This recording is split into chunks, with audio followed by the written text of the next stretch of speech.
Hello student, welcome to BPSC corner. Friends, आज की इस वीडियो में हम जो है बीपीएससी फेज़ 2 के लिए मॉडल प्रैक्टिस सेट सॉल्व करने जा रहे हैं। और बता दूं मैं, यह जो है आपका रफ्तार नाम से जो है एक नई प्रैक्टिस सेट आई है मार्केट में, जो काफ़ी अच्छी है। और इसमें जो है क्वेश्चंस आपके 120 ही क्वेश्चंस हैं, बिल्कुल आपके जो है सिलेबस पर जो है बेस इसमें क्वेश्चंस दिए गए हैं। तो इस प्रकार से काफ़ी अच्छी प्रैक्टिस सेट है फ्रेंड्स, आप लोगों को भी प्रैक्टिस सेट करना चाहिए। इसलिए मैं जो है इसके लिए आज से एक नए प्रैक्टिस सेट को भी आपके लिए लेके आई हूँ, जो क्लास 6 to 8 के लिए। तो प्लीज़ आप इस प्रैक्टिस सेट को भी सॉल्व करके देखिए और देखिए कैसा लगा और कितने सारे सवालों ने जो है आपने सॉल्व किया।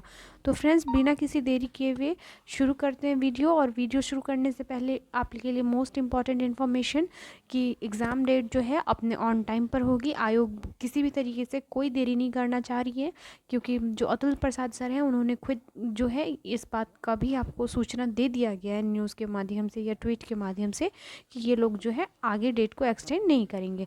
तो समय काफ़ी कम है फ्रेंड्स, क्योंकि 7 से 10 तक के बीच आपका एग्ज़ाम होने वाला है दिसंबर में, तो टाइम बहुत कम बच रहा है। तो ऐसे में बस फोकस करें अपने पढ़ाई पे, और जो भी प्रैक्टिस सेट आया हुआ है उसको फटाफट से आप सॉल्व कर लीजिए, जिससे कि है तैयारी का लेवल जो होगा काफ़ी अच्छा बेहतर हो जाएगा। तो फ्रेंड्स, शुरू करते हैं आज का इम्पोर्टेंट वीडियो। तो देखते हैं आज के पहले सवाल को। आज का हमारा पहला सवाल है, बोटुकम्पा या बतुकम्पा किस राज्य में मनाया जाने वाला त्यौहार है? ऑप्शंस दिए गए हैं, आपको राइट आंसर बताना है। इसका राइट आंसर हो जाएगा ऑप्शन डी, तेलंगाना में मनाया जाने वाला यह जो है एक त्यौहार है। चलिए नेक्स्ट देख लेते हैं। क्वेश्चन नंबर 2 में, आबोर जनजाति किस राज्य से संबंधित है? तो जो आबोर जनजाति है फ्रेंड्स, यह मुख्यतः अरुणाचल प्रदेश से संबंध रखता है। तो ऑप्शन क्या हो जाएगा? बी हो जाएगा इसका राइट आंसर। याद रखिएगा, यह आबोर जनजाति कई बार पीटी परीक्षा में भी पूछा गया है, इसलिए इम्पॉर्टेंट हो जाता है, क्योंकि बीपीएससी अक्सर अपने सवालों को जो है रिपीट करती है। नेक्स्ट सवाल में है आपका, निम्नलिखित राज्यों में से किस एक में पाखुई वन्यजीव अभयारण्य अवस्थित है? तो पाखुई वन्यजीव अभयारण्य अरुणाचल प्रदेश में अवस्थित है फ्रेंड्स, याद रखिएगा। नेक्स्ट सवाल है आपका, मोहम्मद बिन कासिम ने सर्वप्रथम सिंध के किस क्षेत्र को जीता है? हिस्ट्री का मोस्ट इम्पॉर्टेंट क्वेश्चन है ये। तो जो जीता गया था मोहम्मद बिन कासिम के द्वारा सिंध प्रांत का क्षेत्र, यह था देवल। याद रखिएगा, नाम इम्पॉर्टेंट है, देवल था। नेक्स्ट देख लेते हैं अगले सवाल को। अगला सवाल है हमारा, राज्य के नीति निर्देशक तत्वों को निम्नलिखित अनुच्छेदों में कौन सा अंतर्राष्ट्रीय शांति और सुरक्षा के संदर्भ से संबंधित है? तो यह जो अंतर्राष्ट्रीय शांति और सुरक्षा के संवर्धन से संबंध रखता है फ्रेंड्स, यह हो जाएगा आपका ऑप्शन ए, अनुच्छेद 51 में जो है यह कहा गया है। अगला सवाल है हमारा, digital quality of life index सर्वेक्षण में भारत का स्थान क्या है? तो इसमें भारत का स्थान पाया गया है फ्रेंड्स 52वां। याद रखिएगा, मोस्ट पीवीआई जो है ये सब डेटा है। नेक्स्ट देख लेते हैं अगले सवाल को। अगला सवाल है हमारा, भावनगर जिले के अलंग शहर के पास खंभात की खाड़ी से भारतीय भूवैज्ञानिक सर्वेक्षण द्वारा एकत्र किए गए नमूनों में से क्या खोजा गया था? तो यह खोजा गया था वैनेडियम। याद रखिएगा फ्रेंड्स, ये क्वेश्चन जो है आपका बहुत इंपॉर्टेंट है, क्योंकि इसकी खोज भारतीय भूवैज्ञानिक सर्वेक्षण द्वारा एकत्र किए गए नमूने के आधार पर हुई है। और ये नमूने भावनगर जिले के अलंग शहर के पास खंभात की खाड़ी से एकत्र किए गए हैं। और जो यह जो खान है वैनेडियम, कुल 88% यहाँ पे पाया जाता है फ्रेंड्स, तो काफ़ी इम्पॉर्टेंट है। नेक्स्ट देख लेते हैं अगले सवाल को। भारत ने किस देश के राजनयिक को निष्कासित किया है? तो करंट के काफ़ी अच्छे से सवाल इस प्रैक्टिस सेट में डाला गया है फ्रेंड्स। तो याद रखिएगा, जो निष्कासित किए गए राजनयिक हैं यह कनाडा के हैं। तो ऑप्शन क्या हो जाएगा? इसका ए हो जाएगा। जो कनाडा सरकार की कार्रवाई के जवाब में भारत ने वरिष्ठ कनाडाई राजनयिक को जो है निष्कासित कर दिया गया है। नेक्स्ट देख लेते हैं अगले सवाल को। अगला सवाल है हमारा, किस देश में भारत के बाहर दुनिया का दूसरा सबसे बड़ा मंदिर बनाया गया है? तो यह बनाया गया है अमेरिका में। ऑप्शन डी इसका राइट आंसर हो जाएगा। 8 अक्टूबर 2023 को इसका उद्घाटन किया गया है। नेक्स्ट देख लेते हैं क्वेश्चन नंबर 10 को। द टाइम्स पत्रिका की द वर्ल्ड बेस्ट कंपनीज 2023 की शीर्ष 100 रैंकिंग कंपनियों में कौन सी एकमात्र भारतीय कंपनी शामिल है? तो इसमें शामिल है आपका इन्फोसिस। याद रखिएगा फ्रेंड्स, इन्फोसिस एकमात्र कंपनी ऐसी है जो कि द वर्ल्ड बेस्ट कंपनीज 2023 की शीर्ष 100 कंपनियों में शामिल है। अगला सवाल है हमारा, भारत के किस राज्य में कोडाई कनाल झील अवस्थित है?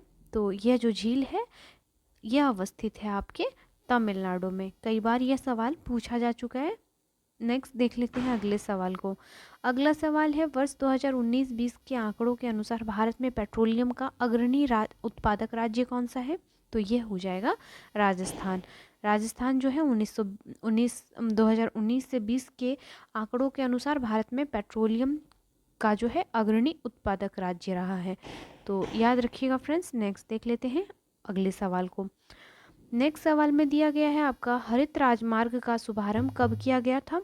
तो हरित राजमार्ग का शुभारंभ जो है फ्रेंड्स ऑप्शन ई हो जाएगा। इसमें आंसर आपका नहीं दिया गया है क्योंकि इसका राइट आंसर हो जाएगा आपका 29 सितंबर 2015। 29 सितंबर 2015 को केंद्रीय मंत्री नितिन गडकरी ने हरित मार्ग का जो है शुभारंभ किया था। तो इस प्रकार से ऑप्शन ई हो जाएगा। चलिए नेक्स्ट देख लेते हैं अगले सवाल को। राणा प्रताप सागर जल विद्युत परियोजना किस नदी पर स्थित है? तो यह आपकी चंबल नदी पर अवस्थित है। नेक्स्ट है, निम्न में कौन सा झील श्रीहरिकोटा द्वीप को बंगाल की खाड़ी से अलग करता है? तो यह है आपका पुलकेट झील। अगला सवाल है हमारा, बैरोमीटर जिस तरह बैरोमीटर दाब से संबंधित है ठीक उसी तरह सिस्मोग्राफ से संबंधित है। आपको बताना है फ्रेंड्स, जो सिस्मोग्राफ है यह किस चीज़ से संबंध रखता है? तो आपको भी पता होगा, काफ़ी इजी क्वेश्चन है। यह जो सिस्मोग्राफ है इससे हम भूकंप की तीव्रता को मापते हैं। तो ऑप्शन ए इसका राइट आंसर हो जाएगा। नेक्स्ट देख लेते हैं अगले सवाल को। अगला सवाल है हमारा, क्वेश्चन नंबर 17 में दिया है, भारत की पैंथन जल विद्युत परियोजना कहाँ अवस्थित है? तो ये जो पैंथन जल विद्युत परियोजना है फ्रेंड्स यह अवस्थित है आपके महाराष्ट्र में। ऑप्शन डी इसका राइट आंसर हो जाएगा। नेक्स्ट सवाल है आपका, एशिया का पहला नाभिकीय रिएक्टर इनमें से कौन सा था? तो एशिया का जो पहला नाभिकीय रिएक्टर था यह था आपका अप्सरा। याद रखिएगा फ्रेंड्स, भारतीय परमाणु कार्यक्रम के जनक डॉक्टर होमी जे भाभा ने 1950 के दशक में कहा था कि अनुसंधान रिएक्टर परमाणु कार्यक्रम की रीढ़ की हड्डी होती है। और इनके बाद जो है एशिया पहले अनुसंधान रिएक्टर अप्सरा का परिचालन अगस्त 1956 ईस्वी में करता है। 1956 ईस्वी में करता है। नेक्स्ट देख लेते हैं अगले सवाल को। अगला सवाल है, बादल के निम्न प्रकारों में असंगत का चयन कीजिए। तो जो असंगत हो जाएगा यह हो जाएगा कपासी। ऑप्शन बी इसका राइट आंसर हो जाएगा। नेक्स्ट सवाल है आपका, ओस बनता है तो किस प्रकार से बनता है ओस? तो ठंडी सतह पर आर्द्र वायु के संघनित होने से जो होता है ओस बनता है। नेक्स्ट देख लेते हैं क्वेश्चन नंबर 21 को। काकरापारा परमाणु ऊर्जा स्टेशन डैश राज्य में स्थित है? तो जो काकरापार परमाणु ऊर्जा स्टेशन है यह आपके गुजरात में अवस्थित है। नाम से भी कई जो होता है इंपॉर्टेंट जगहों को हम पहचान कर सकते हैं। तो इसका राइट आंसर ऑप्शन सी हो जाएगा। चलिए नेक्स्ट देख लेते हैं क्वेश्चन नंबर 22 को। IRCTC का पूर्ण रूप क्या है? तो इसका पूर्ण रूप हो जाएगा friends Indian railway catering and tourism corporation. तो किस ऑप्शन में दिया गया है? तो Indian railway central transport corporation जो हो जाएगा इसका राइट आंसर हो जाएगा। सॉरी फ्रेंड्स, ऑप्शन सी में दिया गया है, sorry, Indian railway catering and tourism corporation. तो इस प्रकार से ऑप्शन सी जो हो जाएगा इसका राइट आंसर हो जाएगा। चलिए अब अगला सवाल है, हमारे वातावरण में कितने प्रतिशत नाइट्रोजन है? तो हमारे वातावरण में जो है आपका बात करें अगर नाइट्रोजन के परसेंटेज की तो कुल 78.03% जो है इसमें नाइट्रोजन पाया जाता है। तो आपके ऑप्शन में नहीं देने के कारण ऑप्शन ई इसका राइट आंसर हो जाएगा, उपयुक्त में से कोई नहीं। लेकिन आप याद रखिएगा फ्रेंड्स, नाइट्रोजन का प्रतिशत जो होता है वायुमंडल में 78.03% होता है। बात करें ऑक्सीजन की तो 20.94%, जिससे अप्रॉक्स हम 21% ही कहते हैं। तो ये सब कुछ इंपॉर्टेंट फैक्ट हैं जो आपको बिल्कुल ही पता होना चाहिए। चलिए क्वेश्चन नंबर 24 में है, बोर्नियो, जावा और सुमात्रा निम्नलिखित में किस द्वीप समूह के द्वीप हैं? तो यह जो द्वीप हैं फ्रेंड्स ये इंडोनेशिया के द्वीप हैं। अगला सवाल है भारतीय राष्ट्रीय राजमार्ग प्राधिकरण NHAI की स्थापना किस वर्ष की गई थी? तो याद रखिएगा फ्रेंड्स, इसकी स्थापना 1988 में की गई थी। अगला सवाल है भारत में सीमा सड़क बॉर्डर रोड ऑर्गेनाइजेशन की स्थापना कब की गई थी? तो भारत में सीमा सड़क संगठन की स्थापना मई 1960 ईस्वी को की गई थी। तो ऑप्शन 1 इसका राइट आंसर हो जाएगा। चलिए अब देख लेते हैं अगले सवाल को। क्वेश्चन नंबर 36 में दिया है निम्नलिखित में कौन सा विषम समवर्ती सूची के अंतर्गत आता है? तो यह जो आता है फ्रेंड्स, इसका राइट आंसर हो जाएगा। अगला सवाल है प्राकृतिक तटबंध डैश है। तो प्राकृतिक तटबंध जो होता है नदी के निक्षेपण स्थल रूप का जो होता है रूप होता है। नेक्स्ट देख लेते हैं क्वेश्चन नंबर 28 को। सार्वजनिक या निजी क्षेत्र का वर्गीकरण इस आधार पर किया जाता है। तो किस आधार पर? स्वामित्व के आधार पर किया जाता है। क्वेश्चन नंबर 29 में है इनमें से किस समिति का गठन बैंकिंग क्षेत्र में सुधार हेतु किया गया था? तो ये हो जाएंगे नरसिम्हन समिति। कई बार आपको बीपीएससी पीटी परीक्षा में यह सवाल देखने को मिलेगा फ्रेंड्स। नेक्स्ट देख लेते हैं क्वेश्चन नंबर 30 को। 1 रुपये के नोट पर किसके हस्ताक्षर होते हैं? तो किसका होता है? तो केंद्रीय वित्त सचिव का होता है। ऑप्शन डी हो जाएगा इसका राइट आंसर। नेक्स्ट देख लेते हैं अगले सवाल को। भारतीय संविधान के निम्नलिखित में कौन सा भाग केंद्र शासित प्रदेशों से संबंधित है? संबंधित है फ्रेंड्स ऑप्शन ए में। ऑप्शन क्या हो जाएगा? ए इसका राइट आंसर हो जाएगा। 8वें भाग में जो है इसका उल्लेख किया गया है। नेक्स्ट देख लेते हैं अगले सवाल को। संघ सूची, राज्य सूची और समवर्ती सूची भारतीय संविधान की किस अनुसूची में शामिल है? तो यह शामिल है आपके 7वीं अनुसूची में। नेक्स्ट सवाल है आपका नीति आयोग के पहले अध्यक्ष कौन थे? कौन थे नीति आयोग के पहले अध्यक्ष? तो यह थे आपके नरेंद्र मोदी, जो अभी वर्तमान में भी जो है यही नरेंद्र मोदी जी ही हैं, क्योंकि नीति आयोग के जो अध्यक्ष होते हैं वह जो प्रधानमंत्री ही होते हैं, पादेन अध्यक्ष। तो इस प्रकार से नरेंद्र मोदी इसका राइट आंसर हो जाएगा। चलिए अगला सवाल है योजना आयोग के पहले अध्यक्ष निम्न में कौन से थे? तो यह थे आपके जवाहरलाल नेहरू। ऑप्शन डी इसका राइट आंसर हो जाएगा फ्रेंड्स। नेक्स्ट देख लेते हैं किस अनुच्छेद के अंतर्गत भारत के राष्ट्रपति मृत्युदंड की सजा पाए हुए व्यक्ति को क्षमा, फांसी, स्थगन या सजा में कमी कर सकते हैं? तो यह किस अनुच्छेद के तहत किया जाता है? तो अनुच्छेद 72 के तहत जो है आपको राष्ट्रपति को यह अधिकार प्राप्त है कि वह किसी भी व्यक्ति को जो है दंड से मुक्त कर सकते हैं। तो ऑप्शन क्या हो जाएगा इसका? डी इसका राइट आंसर हो जाएगा। नेक्स्ट देख लेते हैं। नेक्स्ट सवाल है आपका निम्नलिखित में कौन सा विषय समवर्ती सूची के अंतर्गत आता है? तो यह सूची है आपका 1।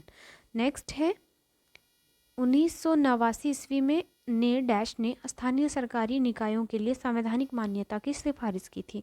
तो यह की थी PK थुंगन समिति ने। ऑप्शन सी हो जाएगा इसका राइट आंसर। नेक्स्ट देख लेते हैं फ्रेंड्स निम्नलिखित में कौन सा संविधान भारत के अनुसार भारत में पंचायती राज व्यवस्था का हिस्सा नहीं है? तो जो नहीं है यह ग्राम निगम हो जाएगा।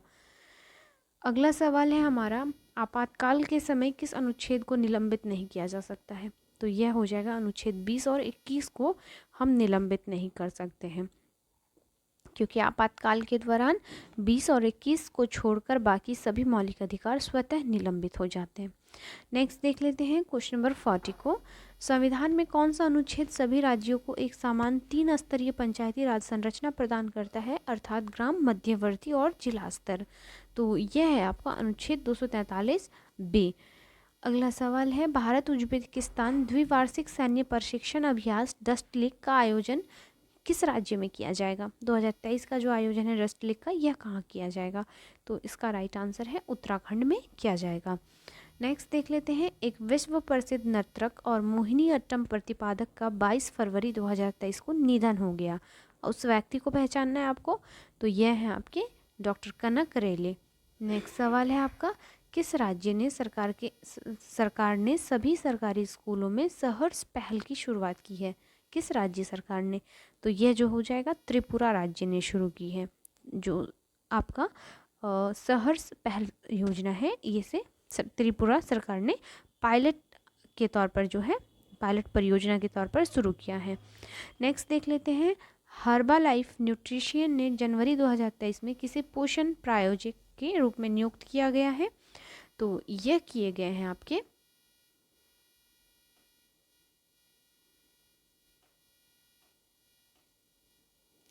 प्रीति मंधाना को। तो ऑप्शन डी हो जाएगा। नेक्स्ट देख लेते हैं, भारतीय अंतरिक्ष अनुसंधान संगठन जुलाई 2023 में कौन सा मिशन शुरू करेगा? तो यह करेगा आदित्य L1 जो सूर्य की अध्ययन करेगा। नेक्स्ट देख लेते हैं 46 को, पुनर्जागरण का केंद्र कहाँ था? तो पुनर्जागरण का केंद्र माना जाता है इटली में। नेक्स्ट सवाल है आपका, स्वाधीनता के पुत्र पुत्रियाँ नामक संस्था स्थापित की गई थी? तो यह जो की गई थी अमेरिकी स्वतंत्रता संग्राम के दौरान की गई थी। क्वेश्चन नंबर 48 में है, फ्रांस में स्वतंत्रता दिवस किस तिथि को मनाया जाता है? तो यह प्रत्येक वर्ष 14 जुलाई को मनाया जाता है। नेक्स्ट देख लेते हैं, एक्वेरियम एक ऐसा पात्र है जिसमें जीवित मछलियां और जलीय पौधों को रखा जाता है। निम्न में क्या एक्वेरियम के विषय में सही नहीं है?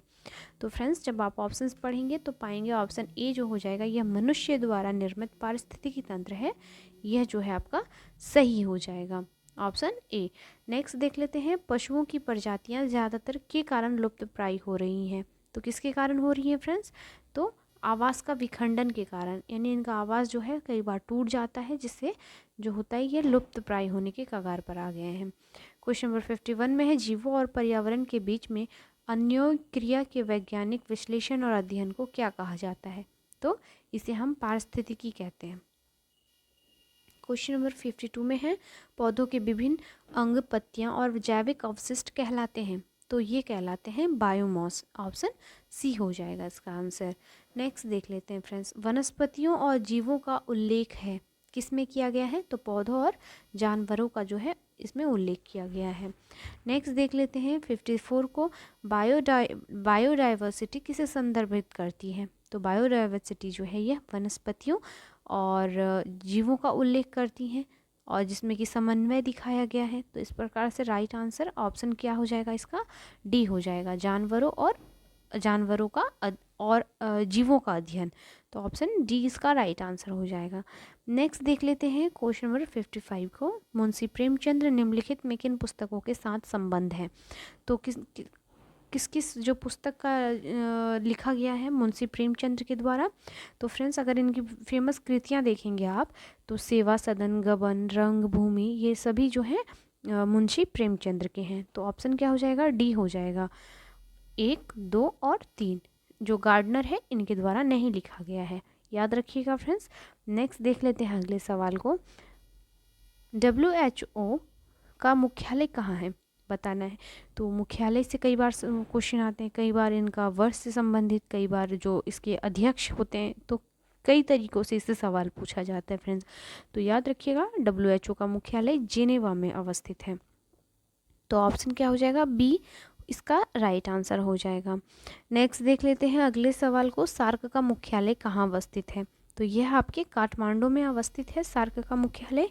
नेक्स्ट देख लेते हैं क्वेश्चन नंबर 58 को, भारत में फेडरेशन कप का संबंध किस खेल के साथ है? तो फेडरेशन कप का संबंध भारत में जो है फुटबॉल से है फ्रेंड्स, ऑप्शन बी हो जाएगा इसका राइट आंसर। नेक्स्ट देख लेते हैं, सूची 1 को सूची 2 से मिलाना है, तो इसका जो राइट आंसर हो जाएगा फ्रेंड्स, यामिनी कृष्णमूर्ति हैं, इनका संबंध है आपका भरतनाट्यम से। जो वसीम जाफ़र हैं इनका जो संबंध है यह है आपकी क्रिकेट से। जो राजा रवि वर्मा है इनका संबंध है आपका मोर चित्रकारी से, और राहुल गांधी राजनीति से। तो आप किसी भी ऑप्शंस को जब निकाल लेंगे तो आराम तरीके से जो है मैच कर सकते हैं, जो आता है आपको वो मैच कर लेंगे। तो इस प्रकार से ऑप्शन 1 इसका राइट आंसर हो जाएगा। चलिए नेक्स्ट देख लेते हैं, नेपाल की मुद्रा क्या है आपको यह बताना है। तो नेपाल की मुद्रा रुपया है, ऑप्शन ए हो जाएगा। नेक्स्ट सवाल है, निम्नलिखित में किस स्थल को यूनेस्को की विश्व विरासत स्थलों की सूची में शामिल किया गया है? ऑप्शंस देख लीजिए, इसका राइट आंसर क्या हो जाएगा? ऑप्शन सी हो जाएगा, आगरा का किला। नेक्स्ट देख लेते हैं क्वेश्चन नंबर 62 को, निम्नलिखित में कौन सितार के साथ संबंधित नहीं है? तो यह जो हो जाएंगे उस्ताद अलाउद्दीन खां। अगला सवाल है, सर्किट में बिजली के प्रवाह का पता लगाने हेतु निम्नलिखित में किस उपकरण का हम प्रयोग करते हैं? तो इसके लिए गैल्वेनोमीटर का हम यूज़ करते हैं। नेक्स्ट है, गुरुत्वाकर्षण का नियम किसके द्वारा प्रतिपादित किया गया था? काफ़ी इजी सवाल है फ्रेंड्स। तो ये आइजैक न्यूटन के द्वारा किया गया था। अगला सवाल है, ठोस द्रव्य गैस द्रव्य में विसरित होते हैं, विसरण के संबंध में कौन सा विकल्प सत्य है? आपको जो ऑप्शन दिया गया है उसमें से सत्य को चुनना है। तो जो सत्य कथन है इसका, गैसों का विसरण दर द्रव्य या ठोस की तुलना में अधिक होती है।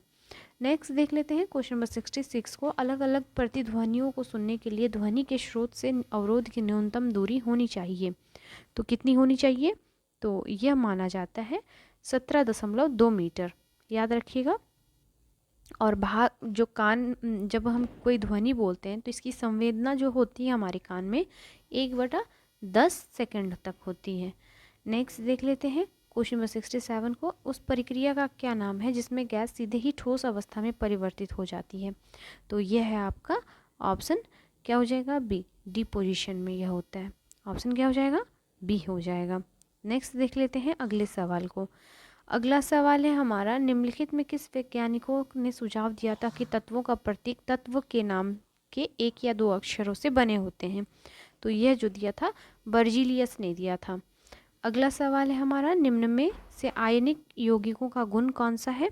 तो आयनिक यौगिकों का गुण हो जाएगा फ्रेंड्स ऑप्शंस, और जब देखेंगे तो पाएंगे इनका गलनांक और क्वांटनांक उच्च होता है। नेक्स्ट है, आयोडीन युक्त नमक उपयोगी होता है क्योंकि यह क्या होता है? थायराइड ग्रंथि का नियंत्रण करता है, इसलिए आयोडीन युक्त नमक जो होता है काफ़ी आवश्यक होता है। क्वेश्चन नंबर 71 में है, निम्नलिखित प्रकार के कांचों में कौन सा एक परावैंगनी किरणों का विच्छेदन कर सकता है? तो यह हो जाएगा क्रुक्स कांच। निम्नलिखित कथनों में कौन सा सत्य है? तो जो कथन सत्य है, आरडीएक्स एक विस्फोटक है। आरडीएक्स का full form research department explosive, याद रखिएगा, कई बार इसका जो होता है फुल फॉर्म भी पूछा जाता है आपसे। नेक्स्ट सवाल है, विभिन्न संस्कृतियों के वैज्ञानिक के तुलनात्मक अध्ययन को कहते हैं? तो यह कहते हैं इथोनोलॉजी। ऑप्शन ए में दिया गया है इसका राइट आंसर। नेक्स्ट है, अनुमस्तिष्क जैसे सेरिबेलम से संबंधित है। तो किससे संबंधित है ये? तो यह संबंधित है आपके मांसपेशियों के घुमाव व नियंत्रण से। क्वेश्चन नंबर 75 में है, बाइल का स्रोत होता है, तो कहाँ से होता है? तो बाइल का स्रोत जिगर से होता है, या जिसे हम पित्त कहते हैं फ्रेंड्स, बाइल या पित्त, याद रखिएगा, हिंदी पित्त, पित्ताशय। तो इसका निर्माण लीवर से होता है। नेक्स्ट देख लेते हैं क्वेश्चन नंबर 46 को, ऊर्जा उत्पादन के दौरान ग्लूकोज का पायरुवेट में विघटित कहाँ होता है? तो यह विघटन होता है कोशिका द्रव्य में। नेक्स्ट देख लेते हैं क्वेश्चन नंबर 77 को, प्रोस्टेट ग्रंथि किनके बीच नीचे मौजूद होती हैं? तो जो प्रोस्टेट ग्रंथि होती हैं ये नीचे मौजूद होती है मूत्राशय के। ऑप्शन ए हो जाएगा इसका राइट आंसर। वाले हमारा, किस प्रकार के उत्तक के में एक समान कार्य करने वाली विभिन्न प्रकार की कोशिकाएं होती हैं? तो यह होती हैं मेरिस्टेमल टिश्यू में। ऑप्शन सी इसका राइट आंसर हो जाएगा। नेक्स्ट है, आधुनिक मनुष्य के हाल का पूर्वज कौन है, आपको यह बताना है। तो यह है क्रो-मैग्नन मनुष्य। नेक्स्ट सवाल है, यौन प्रजनन में अभिभावक का योगदान डैश होता है, तो कौन होता है? तो यह होता है उसके वंशाणु जीन का आधा भाग। तो ऑप्शन बी इसका राइट आंसर हो जाएगा। फ्रेंड, वीडियो कैसा लगा प्लीज़ फीडबैक दीजिए। मिलते हैं नेक्स्ट वीडियो में, तब तक के लिए थैंक यू।